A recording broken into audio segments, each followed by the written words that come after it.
Hello friends, welcome back to my channel.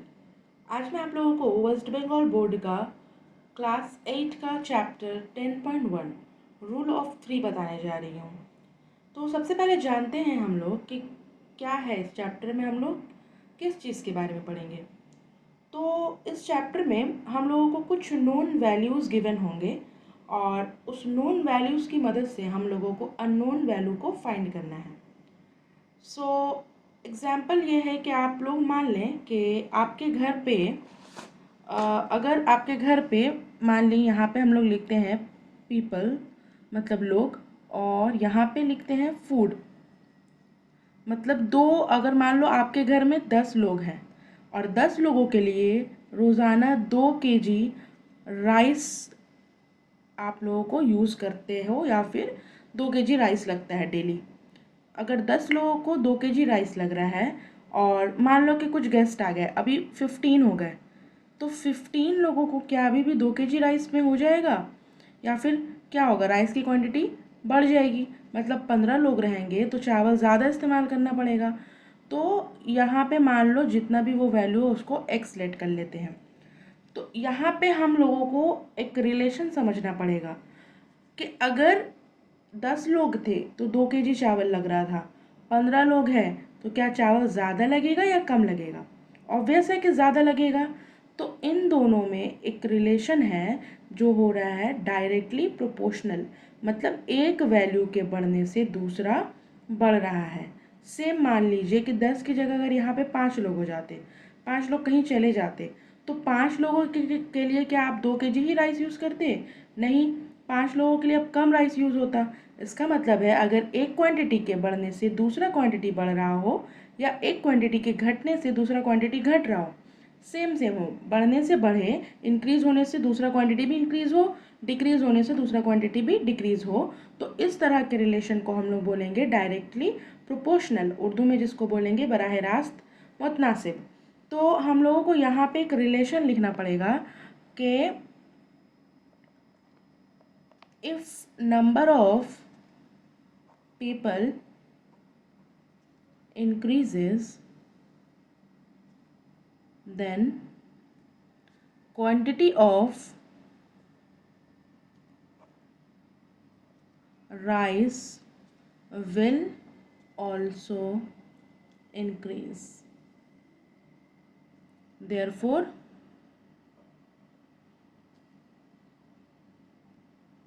the relation is,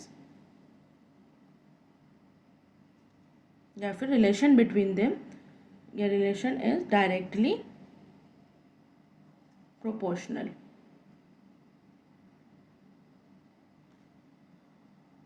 इसको आप लोग अगर उर्दू मीडियम में है तो उर्दू में भी लिख सकते हैं, रिलेशन को ताल्लुक बोल के, कि अगर लोगों की तादाद बढ़ेगी तो चावल की क्वांटिटी जो है वो बढ़ जाएगी, या लोग बढ़ेंगे तो चावल की क्वांटिटी बढ़ जाएगी। इस तरह से आप लोग लिख सकते हैं। और इसलिए इन दोनों के दरमियान, इन दोनों के बीच में बराह रास्त मुतनासिब रिलेशन जो है बराह रास्त मुतनासिब है। और इंग्लिश मीडियम में जो है वो लोग इंग्लिश में इस तरह से लिख सकते हैं। तो यहाँ पे अब हम लोग इसको किस तरह से सॉल्व करेंगे? सबसे पहले यहाँ पे हम लोगों को x की वैल्यू निकालनी है। तो यहाँ अगर डायरेक्टली प्रोपोर्शनल है तो हम लोगों को एक काम करना है, ये एक ट्रिक बोल सकते हैं, या फिर आप एक इजी मेथड बोल सकते हैं इसको करने का, जिससे आपको कम से कम कन्फ्यूज़न होगा और मिस्टेक होने के चांसेस बहुत कम हो जाएंगे। जैसे ये इन दोनों में क्या रिलेशन है? Directly proportional. तो जब भी डायरेक्टली प्रोपोर्शनल होगा तो जहाँ पे हम लोगों को वैल्यू निकालना है, एक्स की वैल्यू निकालनी है, उसके ऑपोजिट तरफ में जो गिवन वैल्यू है वहाँ पे डायरेक्टली प्रोपोर्शनल होगा। तो इस तरह से हम लोग एरो देंगे, मतलब नीचे से ऊपर की तरफ जाएगा। इससे ये होगा कि ये हम लोग अभी लिख कर दिखाते हैं कैसे करना है। यहाँ पे x रेशियो टू प्रोपोर्शनलिटी का साइन देंगे, और यहाँ पे अगर एरो नीचे से जा रहा है, यहाँ से स्टार्ट है, तो पहले ये नंबर लिखेंगे 15, देन 10। इस चीज़ में बहुत से लोगों को कन्फ्यूज़न होता है और इससे आप लोगों को चांसेस है कि आप लोग कुछ गलती करते हैं। तो इस चीज़ का ध्यान रखिए, जहाँ से एरो शुरू है वो नंबर पहले लिखेंगे। ठीक है, अब इसके बाद आपको क्या करना है, x/2 प्रोपोर्शनलिटी की जगह इक्वल्स टू और 15/10। अब यहाँ हम लोग क्रॉस मल्टीप्लाई करेंगे तो क्या हो जाएगा, x के साथ मल्टीप्लाई 10, 15 के साथ मल्टीप्लाई 2 हो जाएगा। ठीक है, अब x इक्वल्स टू हो जाएगा 15 × 2/10।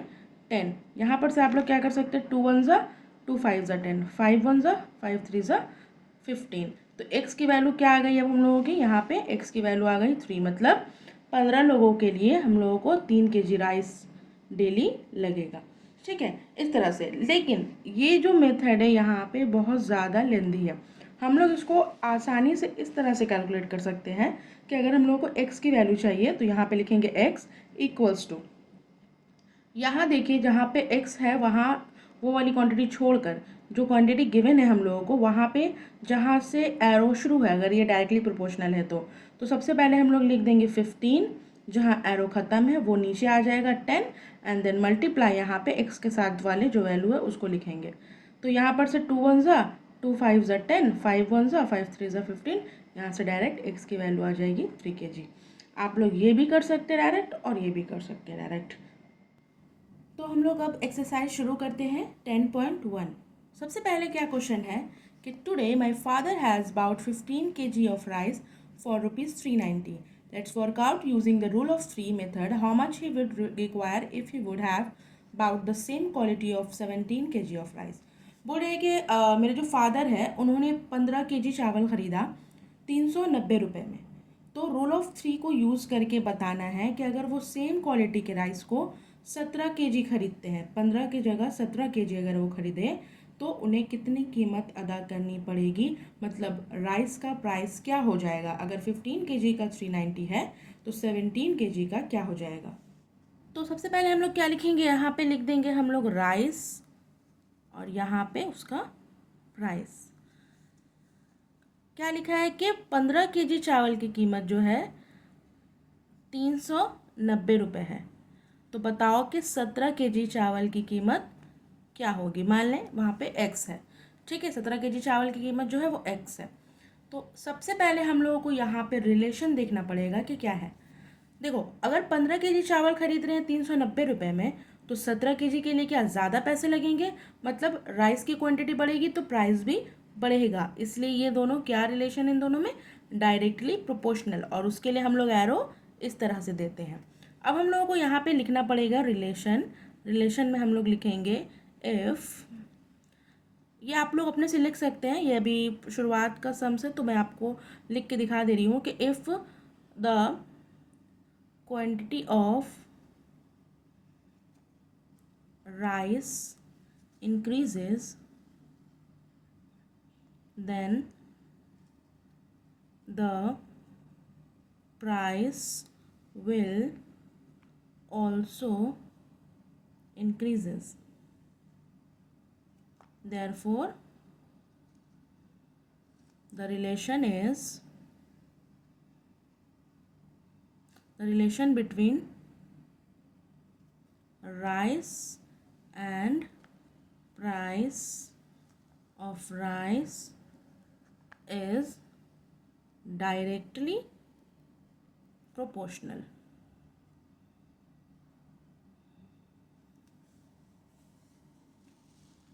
तो अब हम लोग क्या करेंगे, यहाँ पे हम लोग लिखेंगे therefore x, यहाँ पर से आप लोग इस तरह से लिख सकते हैं x इज टू 390 प्रोपोर्शनलिटी 17, क्योंकि यहाँ से एरो जा रहा है, ये या स्टार्टिंग पॉइंट है तो 17 देन 15, यहाँ से हम लोग x बाई 390 कर सकते हैं इसको, equals to 17 by 15, then cross multiply करेंगे अगर हम लोग तो यहाँ पे x into 15 equals to 17 into 390 हो जाएगा, और x equals to 390 into 17 by 15।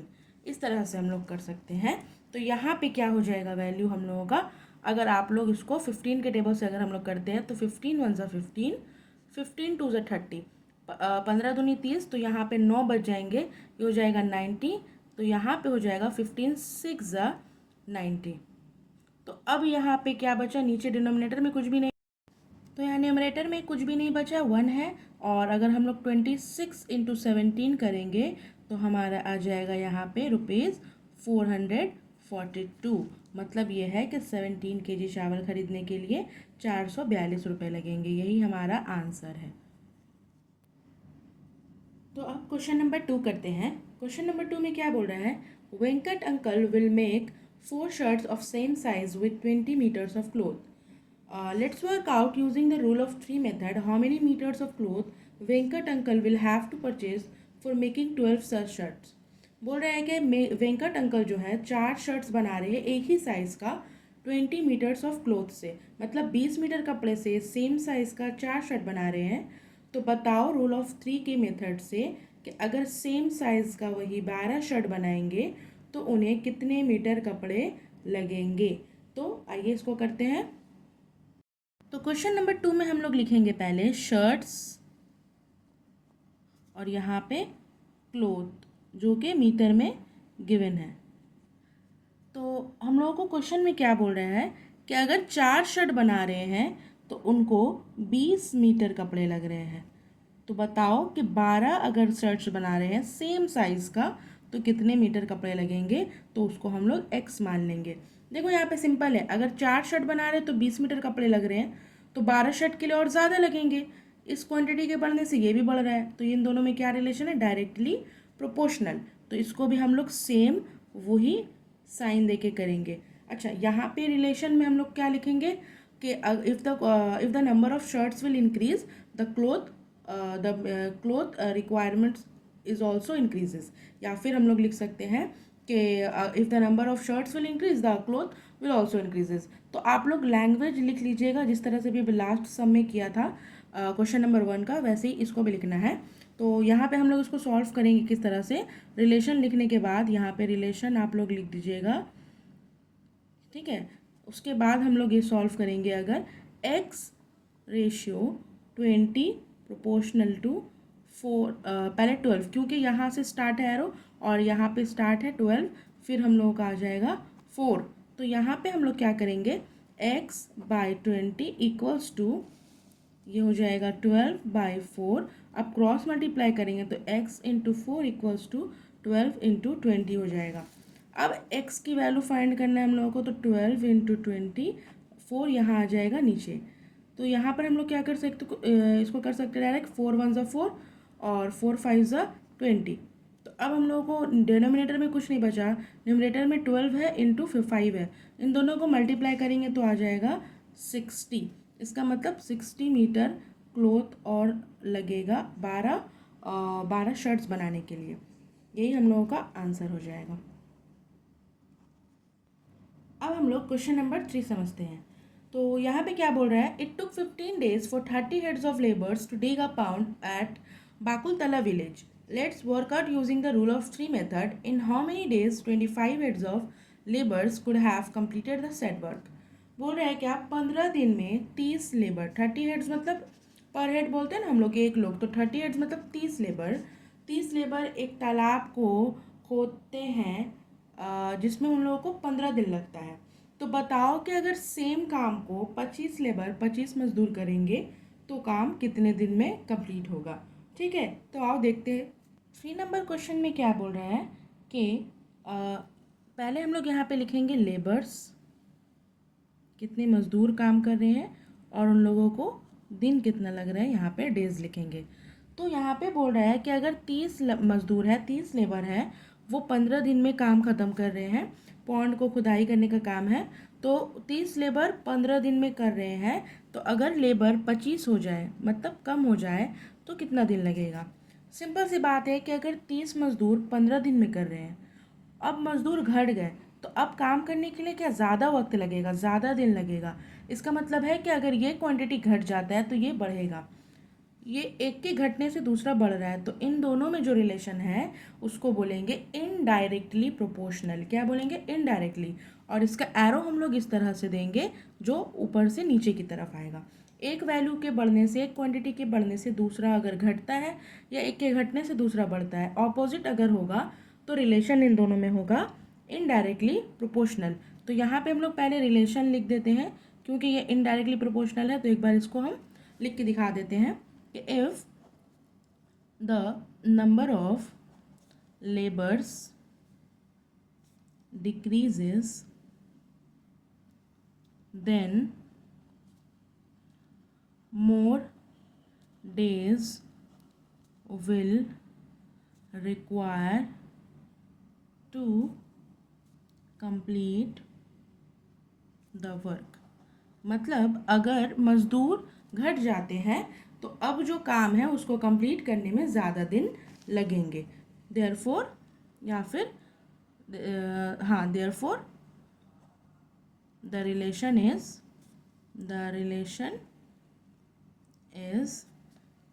Indirectly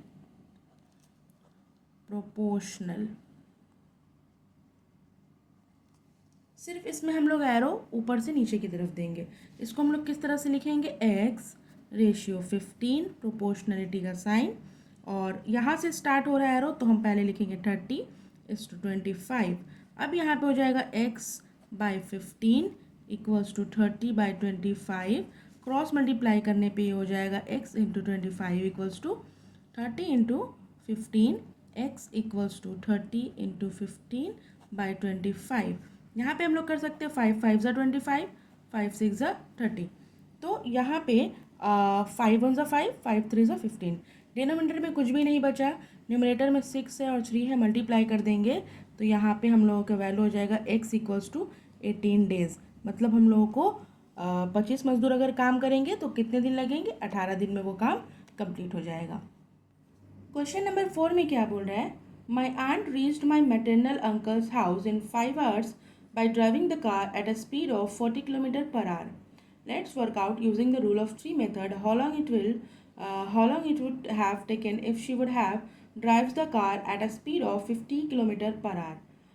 बोल रहे हैं क्या कि मेरी आंटी अपने मेरे मामा के घर पहुंच जाती है अगर कार को ड्राइव करके 40 किलोमीटर पर आवर, ये स्पीड दी हुई है कि स्पीड क्या है कार की, 40 किलोमीटर पर आवर। 5 घंटे लगते हैं उनको पहुंचने के लिए। तो अगर वो 50 किलोमीटर पर आवर की स्पीड से जाती हैं तो उनको कितना टाइम लगेगा पहुंचने में। ठीक है, तो आओ करते हैं इसको। तो क्वेश्चन नंबर 4 में क्या दिया हुआ है, स्पीड और टाइम।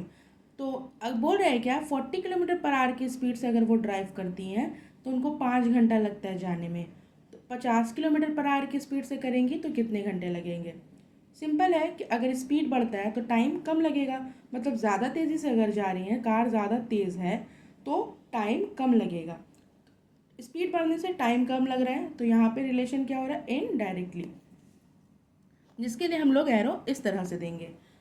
तो यहाँ पे रिलेशन क्या लिखेंगे हम लोग, if the speed of car increases then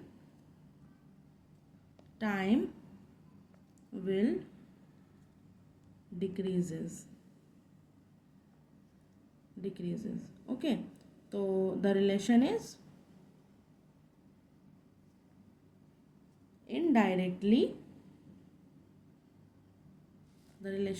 indirectly proportional।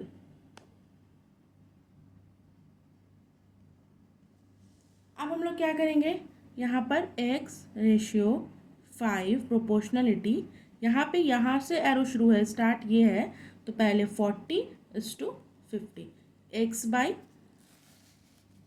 5 equals to 40/50। Cross multiply करेंगे तो x into 50 equals to 40 into 5। अगर x की वैल्यू निकालेंगे यहाँ पर से तो 40 इंटू 5 ऊपर और जो 50 है वो डिनोमिनेटर में चले जाएगा। यहाँ से 0 और 0 कैंसिल, 5 1 ज़ा 5 1 ज़ा। तो यहाँ पे x क्या आ रहा है, 4 आवर्स। मतलब अगर स्पीड हो जाएगी हम लोगों की 50 किलोमीटर की स्पीड से वो जाएंगी तो उनको सिर्फ 4 घंटे लगेंगे। क्वेश्चन नंबर 5 में क्या बोल रहा है कि there was a stock of food grains for 9 days to cater the needs of 4,000 people at a shelter camp in Mongalpur village. After 3 days, 1,000 people left the camp for the rest for another place. Let's work out using the rule of 3 method in how many days the rest of the people will consume the remaining food grains. Question यहाँ पे क्या बोल रहा है कि अनाज का एक स्टॉक था 9 दिन के लिए 4,000 लोगों के लिए, एक शेल्टर कैंप है वहाँ पे। लेकिन 3 दिन के बाद क्या बोल रहा है कि 1,000 लोग जो है दूसरे कैंप में चले जाते हैं। तो रूल ऑफ 3 से हम लोगों को कैलकुलेट करके बताना है कि अब जो बचा हुआ अनाज है उसे कितने, और जो बचे हुए लोग हैं वो कितने दिन और अनाज का इस्तेमाल कर सकते हैं, या फिर जो बचा हुआ अनाज है वो कितने दिन तक चलेगा, यही हम लोगों को पता करना है इसमें। तो क्वेश्चन नंबर 5 में क्या बोल रहा है पहले कि अभी जो है रिमेनिंग ग्रेन, मतलब बचा हुआ अनाज कितना है अब हम लोगों के पास, कितने दिन के लिए है वो, 9 में से 3 दिन, मतलब 9 दिन के लिए था लेकिन 3 दिन लोग खा चुके हैं, तो अब 6 दिन बचते हैं। ठीक है, और लोग कितने बचे हैं, रिमेनिंग नंबर ऑफ पीपल्स, क्योंकि 1000 लोग कैंप छोड़कर दूसरे कैंप में चले गए हैं, तो यहाँ पे हम लोग लिख सकते हैं 4000 माइनस 1000 इक्वल्स टू 3000। तो अब किस तरह से करेंगे, यहाँ पे लिखेंगे नंबर ऑफ पीपल और यहाँ पे डेज। देखिए 4000 लोगों के लिए 9 दिन का खाना था, लेकिन 4000 लोगों ने 3 दिन खाया, तो बचा हुआ कितना दिन है अब, 6 दिन। तो 4000 लोग 6 दिन वो जो खाना है उसको खाते, लेकिन क्या हुआ कि उसमें से 1000 लोग चले गए, तो अब बचे सिर्फ 3000। तो 4000 लोगों के लिए 6 दिन का खाना था, लेकिन 3000 के लिए वो क्या 6 दिन ही चलेगा, नहीं, अब क्या होगा कि लोग कम हो गए हैं, तो वो जो खाना है, वो जो ग्रेन है, अनाज का जो स्टॉक है, वो अब ज़्यादा दिन चलेगा। इसका मतलब लोग कम होंगे तो क्या होगा, अब ज़्यादा दिन अनाज जो है वो चलेगा। इसका मतलब इन दोनों में किस तरह का रिलेशन है, इन्वर्सली प्रोपोर्शनल या फिर इनडायरेक्टली प्रोपोर्शनल। तो इस तरह से हम लोग इसको करेंगे, और यहाँ पे हम लोग लिखेंगे कि if the number of people decreases, the food grain will last longer, मतलब अगर लोग कम हो जाएंगे तो वो जो अनाज है वो अब ज़्यादा दिन तक चलेगा। therefore या फिर द रिलेशन इज इन्वर्सली या फिर इनडायरेक्टली इन्वर्सली प्रोपोर्शनल। तो यहाँ पर जब हम लोग कैसे निकालेंगे x की वैल्यू, x इक्वल्स टू 4000, यहाँ से मेरा स्टार्ट हो रहा है ना एरो, तो हम लोग 4000 को ऊपर रखेंगे, 3000 नीचे रहेगा, और x के साथ जो वैल्यू रहता है वो यहाँ पे होगा। तो यहाँ पर से हम लोग 3 0, यहाँ पर से 3 0 कैंसिल कर देंगे, 3 1 ज़ा 3, 3 2 ज़ा 6, अब बचे ऊपर 4 और मल्टीप्लाई 2, 4 2 ज़ा 8, मतलब वो जो बचा हुआ खाना है 3000 लोगों के लिए वो 8 दिन तक चलेगा। Thank you for watching my videos. अगर आपको वीडियो पसंद आए तो आप चैनल को सब्सक्राइब कर दीजिएगा और नोटिफिकेशन ऑन कर दीजिएगा। इसका अगला पार्ट जैसे ही आएगा तो आपको नोटिफिकेशन इसका मिल जाएगा। Thank you.